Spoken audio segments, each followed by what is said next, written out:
أك جنة نوكنوف كان هذا إشارة دوران درسوران اللهم اغفر لهم وارحمهم آمين جرا آمين جرا آمين وبلاون اللهم اغفر لهم وارحمهم وعافيهم وعف عنهم وأكرم نزلهم ووسع مدخلهم واغسلهم بالماء والثلج والبرد اللهم اغفر لهم وارحمهم اللهم اغفر لهم وارحمهم وعافيهم وعف عنهم وأكرم نزلهم ووسع مدخلهم واغسلهم بالماء والثلج والبرد ونقهم من الذنوب والخطايا كما يلقى الثوب الأبيض من الدنس والله أنن ندكم ساتي والله أبولاوان أكسيك أكالي أبولاوان غوتا قوي درا أرغتيتني صداتو كمالي eenyummaa isaanii kabachiisuudhaaf anaaf sihitti kabajaa horuudhaaf dachii Oromiyaa fi Oromoo bilisoomsuudhaaf lubbuu isaanii takkittii kennan rabbiin jannata isaanii haa kennu qubsuma isaanii rabbii jannatul firdawsiin haa godhu ونرجو الله أن يجمعهم وفي الفردوس الأعلى مع النبيين والصديقين والشهداء والصالحين وحسن أولئك رفيقا باي ندكبسه هاتو أورمون والله يرون إني أفدوب ديبو دبرجرا أبدا أورمون بلسما إسا إيغان قلميسي إيغا إلمان إساتين دانغا إسا أوروميا أكا أرغتيتنين سرر في صفتو شكيتو كله انقبو كناف باي غمن نجرا أبسو كنان دورا قد أمرا ككالي باي هدو وانما بونسيسو هر اللي اتفو فيجرا كيرو hararge yaa gootota ilmaan jaarraa abbaa gadaa yaa gootota ilmaan argitee shebbakrii saphallo yaa gootota ilmaan bakarwaaree baay'ee isiniin boonne isin waliin dhalachuu kennaaf obbolaawwan goota akka keessanii kana waliin dhalachuu kennaaf wallaahi hin boonna har allee borillee fuldurattillee seenaan oromummaa seenaan gootummaa seenaan leencummaa isin yaadata hedduu isiniin boonne akkanumas oromiyaa guutuu keessattuu guyyaa kaleessaa taphni guddaan geemiin guddaan bakkeen itti taphatame harargee lixaa fi bahaa akkanumas arsii lixaa akkanumas kara baalee kana baay'ee gammannee jirra itti fufuu qabaa diinni kuni diina argitee hiriiraan nurraa bu'u miti diinni amma nurra jiru kuni ilma mililik bara abboota keenna hawwata keenna harka muree mukarra fannise hin beeytanii miseena namni karaa nagahaatiin hiriira nagahaatiin ilmi abiyoot kaasaawun nafxanyichi ashkartichi argitee nafxanyoonni ergatu kuni nurraa bu'a jedhee yaadu wallaahi inni haywaana ufiddee bi'ii seenaa argiteettiniin seenaa saba keetii seenaa argitee ilmaan Oromoo keessa dabran takkaan qoradhu yoo dhugaa beekuu barbaadde sila kalee abboonni keenna nuti abboota keennarraa gootummaa dhaalleemi abboonni keenna Haile Sillaasee jala dheessanii abadan hin dheessine wallaahi seenaa hin beeytani seenaa laga weelmel ilmaan Oromoo gootonni Oromoo warri akka jaarraa warri akka argiteetiniin Haji Adamii Saddoo warri akka argiteetiniin Jeneraal Waaqoo Guutuu Aliyyii Cirrii Xoombiriin xayyaara buusan xayyaara Haile Sillaasee akaakayyoonni keenya milikiin jalaa jilbiiffatanii abadan hin jilbiiffanne waggaa torbarraa haga waggaa 10 gootonni Arsii gootonni Harargee biyya isaanii diinan gabbaru lafa keenna irratti argitee diinan gabbaru jechuudhaan diina meeshaa hammayyaa hidhatee dhufe dhibbatti ijoollee ufii niitii ufii ilmaan ufii aanaa ahlii ufii itti hiriirsanii wareegama qaalii kafalanii gaafa humna isaaniitii ol ta'e akkasitti gabrummaa jala caban jechaadha har'a nuti jaarraa 21ffaa biyya san qabe diinagdee biyya sanii ka dhibbatti harkaa qabu Oromoo ka argiteetiniin istiraateejii laftii handhuurri biyya sanii lafa Oromooti argitee biyya san keessatti namni baratee beekumsaan argitee biyya Oromiyaa Itoophiyaa fi Afrikaa irraa hafee biyyoota addunyaa fayyadaa jiru ilma saba Oromooti nuti saba yeroo dukkanaa san keessatti abboonni keenya diinaan jilbiifanne nuti har'a yeroo addunyaan ija baqayfattee ilma namaa miti beeylanni bineensi gabrummaa hin baanne kanatti ol deebinee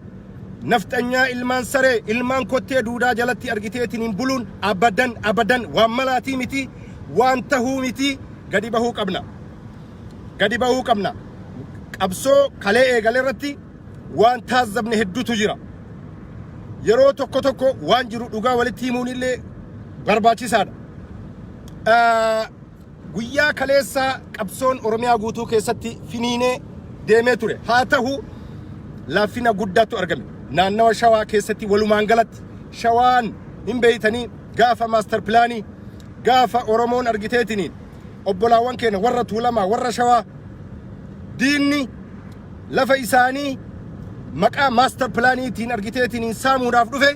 oromoon ka gammoojjii harargee keessa jiru finfinneen handhuura kiyya burraayyuun lafa tiyya sabbataan keenya burraayyuun keenya finfinnee irratti duunaa jedhe baraa ka finfinnee guyyaa tokko argeellee dhagee hin beeyne tarii ka fulduratti illee dhufuudhaaf karoora hin qabne oromummaan kana jechaadha yoo hiddatu kan xannachatu maal ta'a ka jedhan sani yeroo sanitti oromoon bakka maraa waliin dhaabate diina dhufaa dabraadhaaf illee namni awwalatti nyaatamu namni awwalatti maaddii ta'u obbolaawwan keenya ilmaan oromoo qaqqaalii warra shawaa argitee obbolaawwan keenya warra tuulamaa kana kanaaf baay'ee laafina arginee jira kana ammoo irraa saayinee walitti himuun hedduu barbaachisaadha diinni kuni gaafa oromoo cabse awwala namni inkitkitii baasee nyaatee fixu isini beekaa nuti obbolaawwan keenya warra shawaa gootummaan isin beeyna geerarsaan isin beeyna haqa keessan falmachuudhaan isin beeyna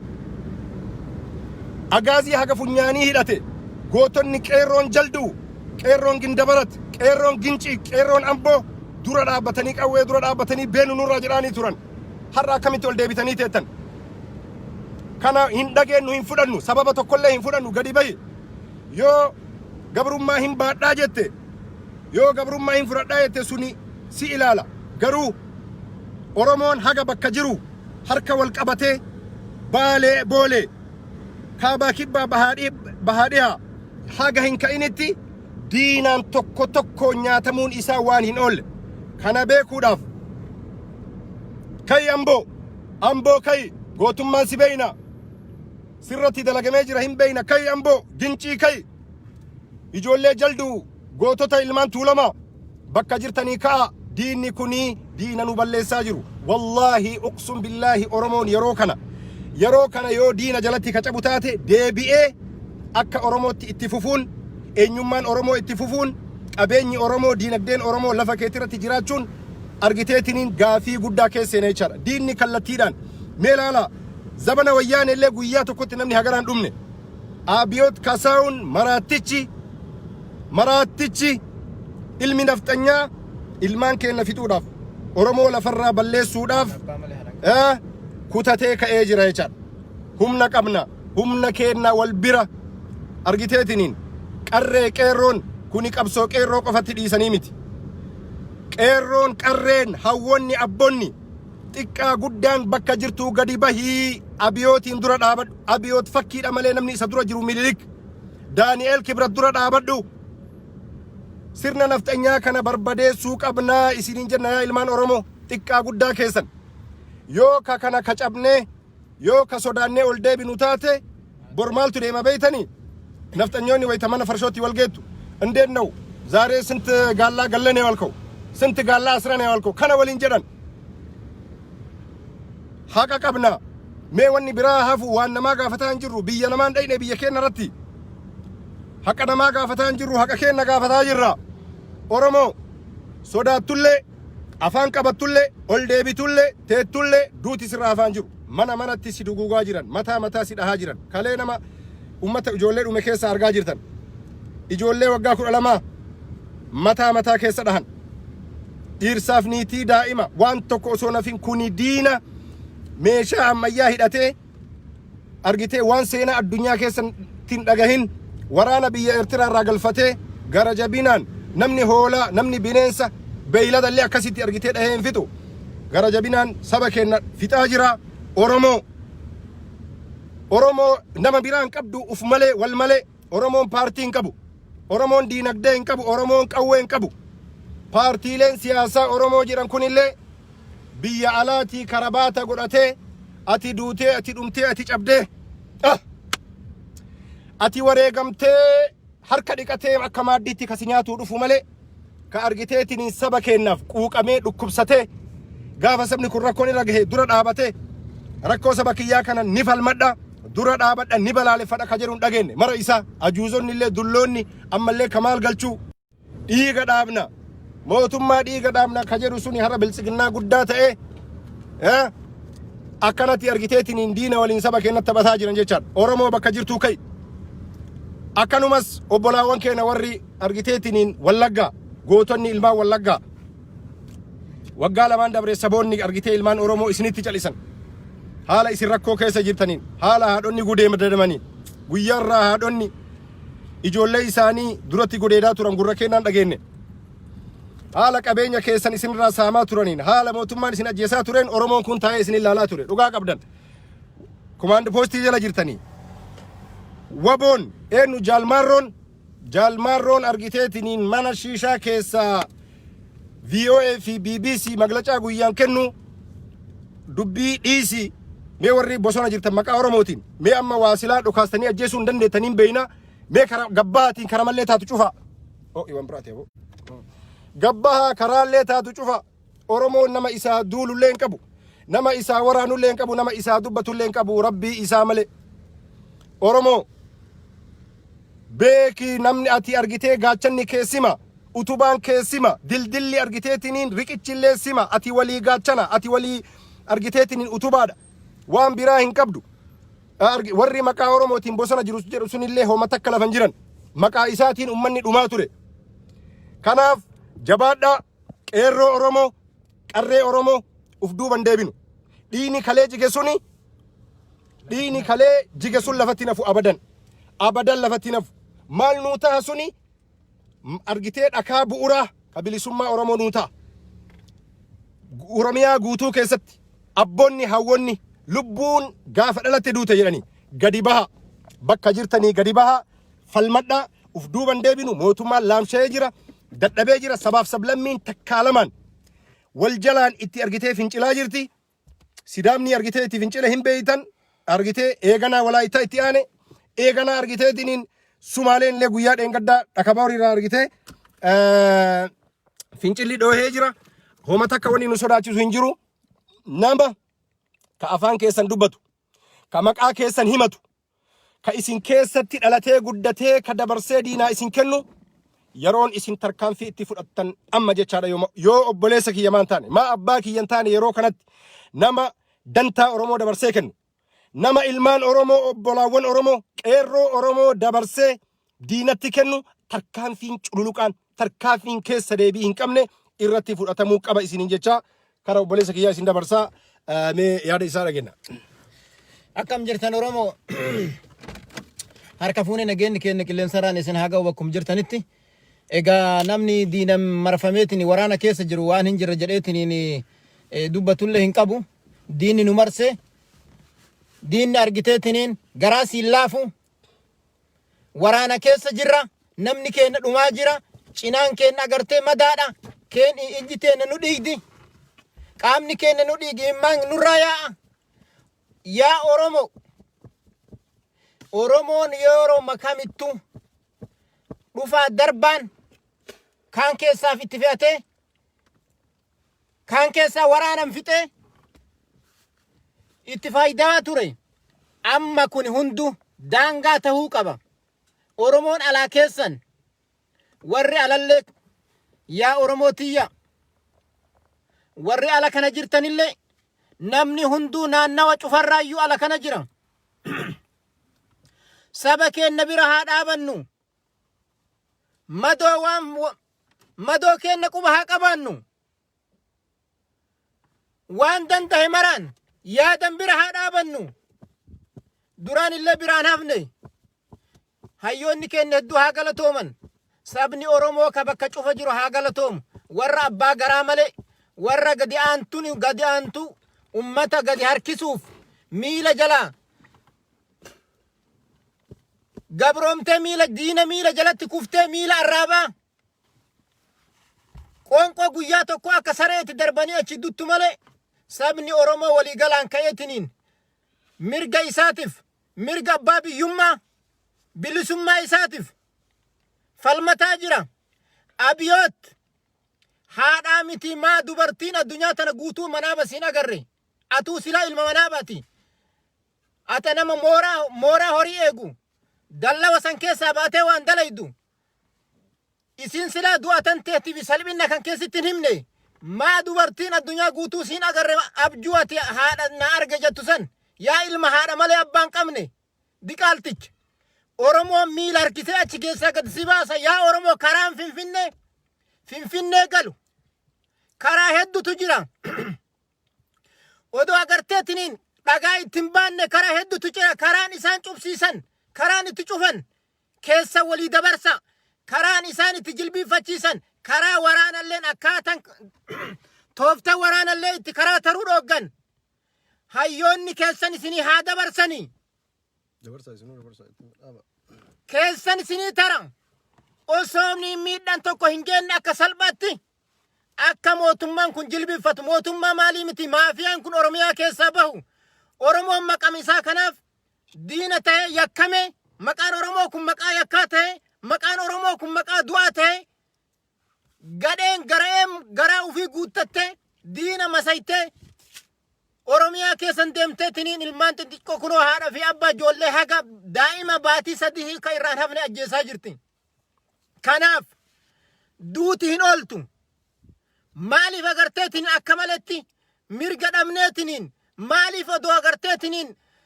mirga kennaaf dubbanna duuna maaliif duuna nu maal taane saba biraa keessaa maali badiin teenna jenneetti malee ima du'a namni gaafa dhalate du'e namni abad duniyaa tanarra taa'u hin jiru garuu Oromoo waan nu beekuu qabnu kadiinni biraa dhufeetiniin guyyaa takka jiraadha jedheetiniin eega inni mana keenyatti dhufeetiniin kan hojjesu yoo taate nullee guyyaa takka miti sa'aatii takka jiraatuuf biyya teenya irratti mana keenyatti isa ajjeesuu qabna malee hin du'u miti maa sa'aatii takka hin jiraanne kabajaan jiruun kabajaan qabne eega diinni dhufee fe'atee hidhatee sitti dhufeetiin mana keetitti of kabachiisuu dhufe nu si salphise maali kabajan maan ati jiraattun kabajaa maaltu jira qananii maaltu jira yoo obboleewwan kan kee salphataniitiniin yoo haawwanni kan kee kadhattuu taate yoo manguddoon kan kee agartee kararratti kufeetiniin obboleewwan kan kee kunoo wal'aansa dhabanii kararratti kufanii yaa akkanatti dhiiga xiqqaa guddaan yaa Oromoo jiruu maaltu jira maaluma akkuma namaatitti akkamitti jiraatuu danda'a namni tokko Shimallis Abdiisaa yaa bada harre yeroon ati seenaa dalaydu amma namicha sanitti naa dabarsaa jecha kana namicha agartee janaaza dhuufu kawaata kan dalayin yoo akka Oromootitti namichi kuni namicha ammati wajjiin Oromoo jetteetiniin jala baattu kuni namni Oromoon hundinuu gaaf dura Oromoodha jennee itti amanne akkuma namni karaa yoo karaa deemu kun wal duraa duuba hafu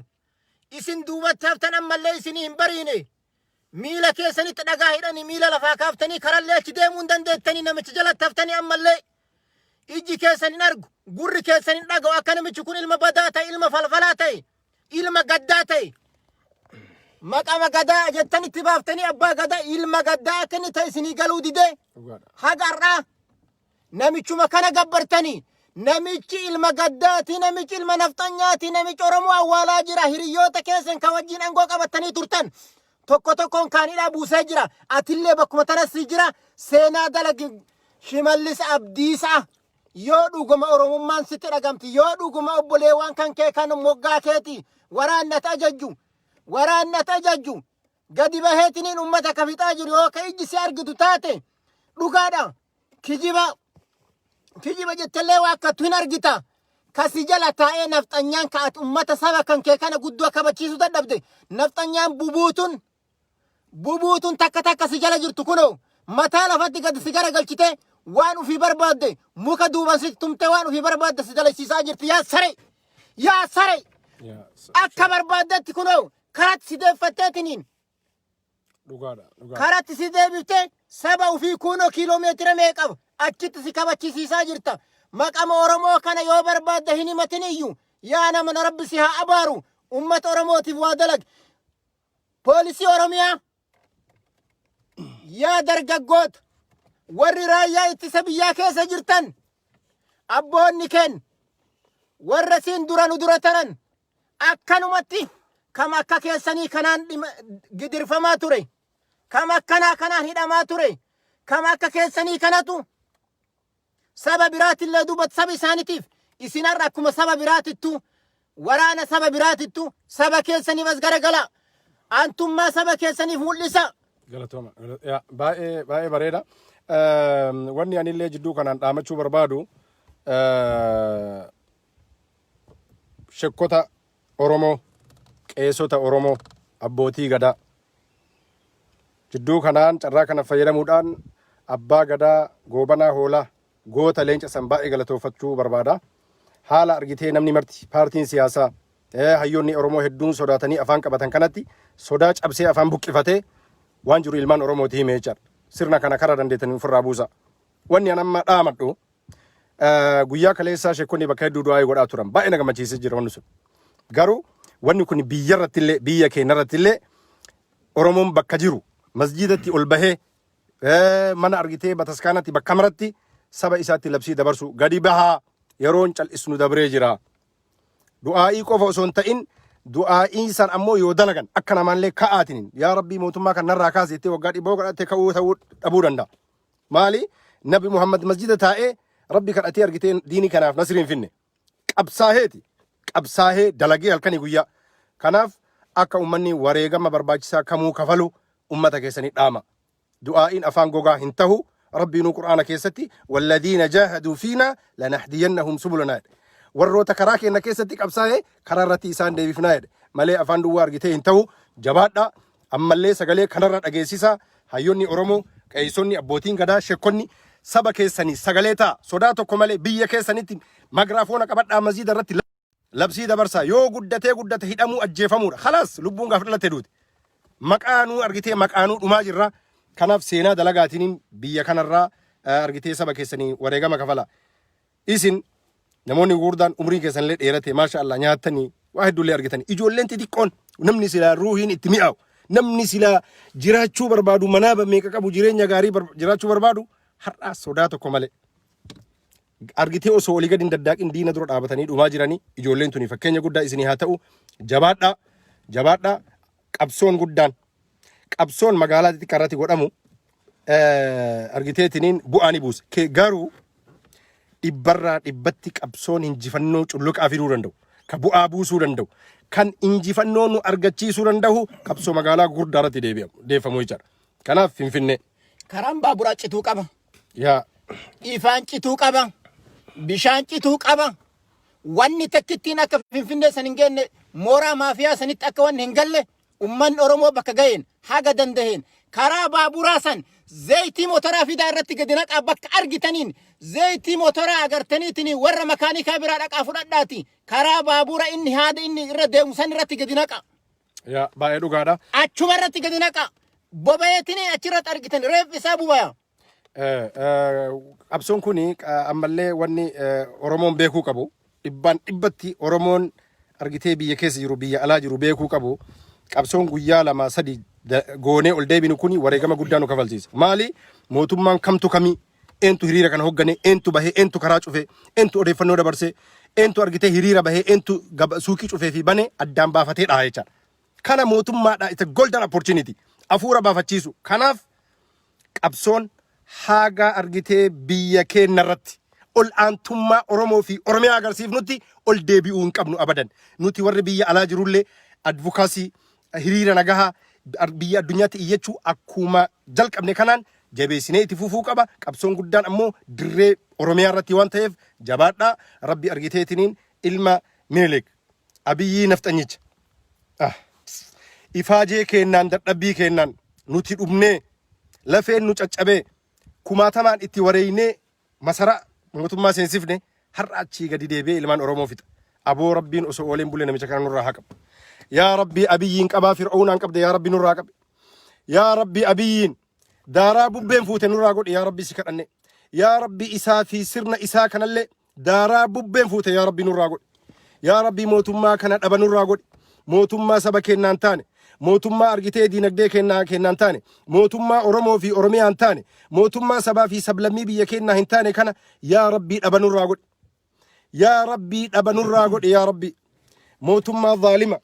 mootummaa haqa hin qabne, mootummaa haqa namaa dhoysuuf deemu kana, mootummaa argitee ilmaan nafxanyaa, ilmaan Oromoo kanaan dura Oromoo jaaramtee waggaa 150 dura jaaramtee aadaa qabdu seenaa ufiitiin sirna gadaatiin bultu caccabsite santu har'allee raawundii lammaffaatiif caccabsuudhaaf qophii murtee nu dhufte. Yaa Rabbi humni keetiin nurraa qabe yaa Rabbi. Amiin rabbi nurraa haa qabu. Yaa ilmaan Oromoo eega sabni tokko ka'e saba tokko saba hagana ga'u kanaa miti. Ibiddi nama tokkorraa qabate gurbaa Tunisia. Muhammad Abul Aziz ka jedhamu ibiddi gurbaa tokkichi san irraa qabsi qabate haga har'aatti hin dhaabanne. Biyya Afrikaa san waliin gahee mootummoota Afrikaa san Husnee Mubaarak ka bara 33 bulche isatu buuse guyyaa 18 keessatti. Albashiirin isatu buuse. Aljeeriyaa isatu buuse. Haga Ukraine dhufe Awurooppaa dhufe biyya addaan kutu takka gahe. Har'allee Sooriyaa biyya sanillee isatu diige. Namni tokko yoo haqaan alatti mirga isaati irratti namni tokko yoo karaan taane wareegame dhiigni isaa suni lafa tana guutuu gubeetiniin waliin gahee namicha sanittillee dhufa. Gaadaafi kabara 40 meeqa bulche. Dhiigni gurbaa sanii isallee gubee achi dabarse. Ummata gaafsan gadi baheen maal jedhen Gaadaafin ummata agarteetini homaan faayidine ibliisota jedheen. Ibliisota bakka jirtu isii gurra jedhe. Zanga beet shibir. Goda gurra jedhe ibliisota. Akkuma amma namichi kun jedhe Oromoo hin caccabsa jedhe akkasumatti lafeen isaa caccabte Oromoon akkuma Gadaafi sanitti saanjaa afaanii fi dura duuba sitti tumuu jirtu Oromoon yoo amma hayyoota tana gadi baafte ufirraa amma ka ammantan amma ka agarteetiin hin beekatte hayyoota keenya gabbaafte ummata Oromootti harkan kennin jaalatteetii miti muta umman biyyoonni gugurdaan bara 20 guutuu lolaniiti ummata miliyoona xiqqoo injifatuu dadhabanii jaarsummaa ergatan. Yaa saree ati waan takka yaaddu jaarraa kana keessa waan takka yaaddu ati meeshaa qaban addunyaa tanarraa biyya addunyaa tanarraa eenyu jedhan kunoo Ameerikaan Afgaanistaanii tumtee bara 20 tumtee akira dhumarratti dadhabde jaarsummaan fixatte. Yaa namicha yaa haywaana kamataa harree kottee duuda harree masaka eenyumaayyuu humnaan akka hin injifanne addunyaan tuni marru hin beeyti. Nama tokko injifatu akka hin dandeenye atillee ima beeyta. Saba keenna dhiiga isaanii gadi naqiniiti nurraa dhaabadha. Saba keenna nurraa dhaabadha. Ilmaan xixiqqoo kun waan dalagaa waraanni kan kee akka sareetti leenjiftee mooraa sanitti leenjifatee gadi lakkifte waan isaan dalagaa jiran kana boru ilmaan teetirratti dalagama. Ilmaan qabda atillee yaa ilma sammuu harree mataan keetu hin dalagu. Wannati dalaydu waan agartee xeena addaa mitii fi barbareedha. Barbare masan sanima dalagaan kan kee yaa namicha dalagaa hin beeyin. Barbare masan sitti ulla. Yaa ilma saree hin beeyna agarteetiniin. Barbare masan sitti ullaati ilma kabajaa hin qabne nama agartee qorii itti nyaatetti udaanu nama harka nyaachisa nyaatu. Lammaa ka angoo kursii si dabarse kabajaa dhabdeef Joohariin ka ganda keessa deeme namni kun mootummaan isuma bara 5 dabalamuufii qaba. Kasin jechaa ture. Ati nama agarteetini waan itti nyaatetti udaanu yaa namicha saree hin buuta Abiyyi Ahmad nuti siin jedhe malee ati uuf hin jenne. Yaa Abiyyi Taaddasee Waldeetu moo inni intaloon jaartiin inni waamu sun. Abiyooti Zitaa Walde. Abiyooti Kaasaa maqaa hedduu qaba gaalichi. Namichi maqaan qabu namichi xawal waallee gaararraa naannoo ofii naannoo irra jirtu san fakkaata. Yoo Oromoo bira deemu Oromoof duule jedha. Namichi takka sodaa wayyaanetiif guyyaa tokko Dr. Ilkaanii biratti malee yoo afaan hin banatin waa'ee Oromoo dubbatuuf. Mee guyyaan tokko afaan banatee beeka? Waa'ee Oromoo dubbatuuf namichi kun. Yoo Dr. Ilkaanii biratti taate malee waa'ee Oromoo dubbatuuf guyyaa tokko afaan dubbateen beeku. Sareen namichi kun nurraa ka'a. Oromoo abdiin kunnu warri nu jeesu deemu kunillee kam akka kennati. Nu baatii sadiitti dhalanne isaan sagalitti hin dhalanne. Isaan yoo jiraatu hawwan nullee jiruu hawwina biyya teenya irratti ufirraa diina Oromiyaan ammaan booda awwaala diinaa taati malee awwaala Oromoo hin taatu. Daangaan Oromiyaa namni daangaa Oromiyaa ammaan booda kuteetiniin Oromoo keessa seenee Oromiyaa weeraree deeqifadha achitti jiraadha jedhee hawwu abiyootii waliinu awwaala isaanii taati malee Oromiyaan ammaan booda eenyumaafuyyuu yeroo sabni Oromoo hin baratin yeroo agartee hayyoonni Oromoo qubaan lakkaa'aman sanittuyyuu ummanni Oromoo awwaala diinaa godhaa ture Oromiyaa.